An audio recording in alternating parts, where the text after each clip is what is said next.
Fulham 4, Man City 5. I don't think I'll ever read that scoreline out for a long, long time. Um, that was a thrill. That is one of the most thrilling games I think we've seen in a while. Well, since the Leeds game, which was also thrilling. Jesus, how did we nearly throw that away? 5-1 up. 5-1 up. And we nearly bottled it. I've never seen anything like it. Every shot they hit, they just kept going in. Like Chukwueze mainly. He just smashed two of them and they just both went in.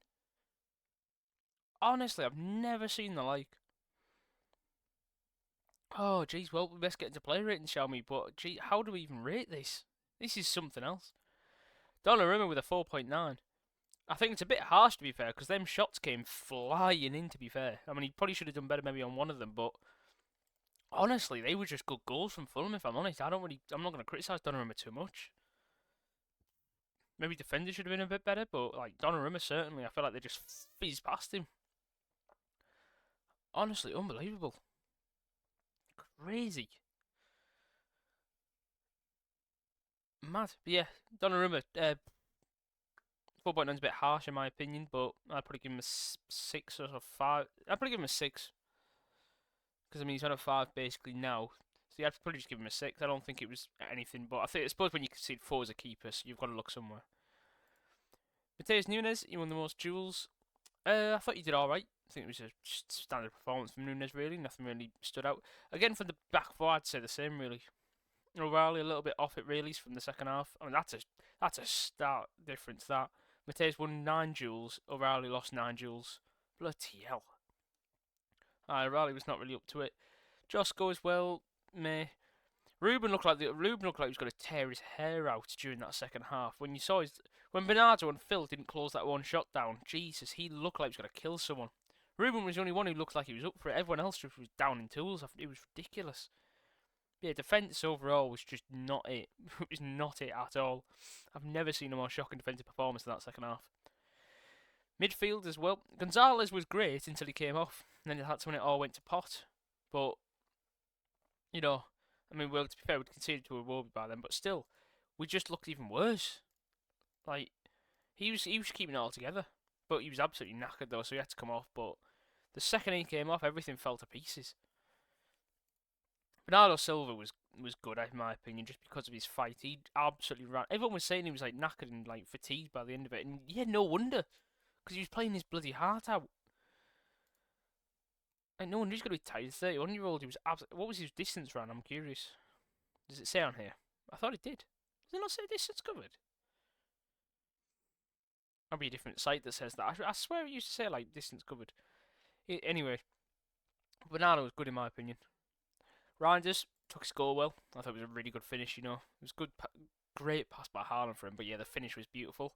Glad he's got a goal. He deserved a goal. If you go back on the last thing, I think I was saying he deserved a goal. I think it was probably against Leeds or something. I think it was that the after review. I said he'd due a goal soon, and he got one. And then the attacking front three was again brilliant. I think Doku played well. It was the problem. Him and Gonzalez coming off, and that's when it went apart. Like we lost it without Doku. Doku's more critical than people think.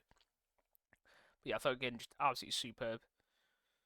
Was he not as many dribbles though? Not as many to be fair, but I still thought he was quite good actually. Phil Foden with 2 goals. He's back.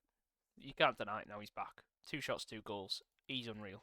Absolutely love the lad to pieces. And then Erling Haaland. Jesus. Record-breaking man. 1 goal, 2 assists, least touches as usual, and 100 goals scored in the Premier League. The fastest of anyone to ever do it. Mad. But yeah, what a game. I've honestly never seen a game like that in my life. I mean, that's a rare sight. They've had more possession, more shots on target. That's quite crazy, that, jeez. When I suppose that second half they were just bad. Because compare first, 8 shots versus 3. Second half, 3 shots versus 9. Literally a polar opposite. Just crazy. Honestly, I had the same feeling coming out of that as I did Leeds. Like, it was a win, it's 3 points, but I'm not happy. So hopefully something good happens against Sunderland because, geez, we are looking very, very vulnerable at the back. 6 goals conceded in 2 games is not title-winning team form.